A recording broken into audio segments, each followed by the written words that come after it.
Hi guys! Unboxing Evo SR09 helmet. Nabili ko ito sa kanilang page na Evo Helmets Philippines. Arat na, open na natin para makita na natin ang itsura ng helmet na ite. Ito pala yung clear lens niya guys. Yung lens kasi na nakalagay doon sa mismong helmet ay silver lens. So ipapalit ko ito mamaya. Since kasi na naka-dual visor na siya at yung isang color ng visor niya ay para sa sunshade. So papalitan ko siya ng clear lens kasi mahirap mag-drive sa gabi pag parehong dark ang color ng visor. Ito pala yung included na freebie sa loob ng Evo box, yung sticker at keychain, tapos yung free clear lens. So ito na guys ang itsura ng helmet na Evo SR09 Purple. Ito yung likod niya guys.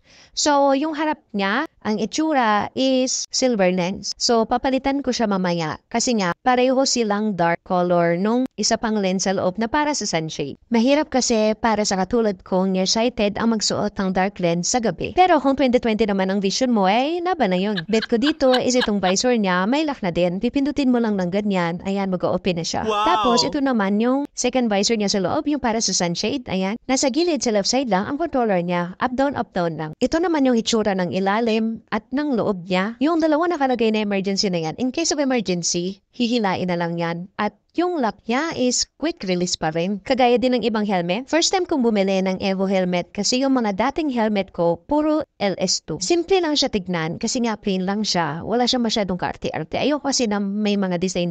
So papalitan na natin itong silver lens niya. So ito na, napalitan ko na siya ng clear lens. So tatanggalin na natin itong sticker. Ang ganda niya tignan. O, diba? Mas malinis siya tignan kasi naka-clear lens. And tanggalin na din natin to. Kasi hindi mo naman pwedeng isuot na may ganyan. Intercom ready na rin ito guys. So kung may intercom ka, pwede mo na rin siyang lagyan. Wow, okay naman siya guys. At ito naman yung itsura. Pag may intercom, kaya yung intercom na to ay GoHome Pro. At ito naman yung itsura pag suot yung helmet sa harap. Ayan.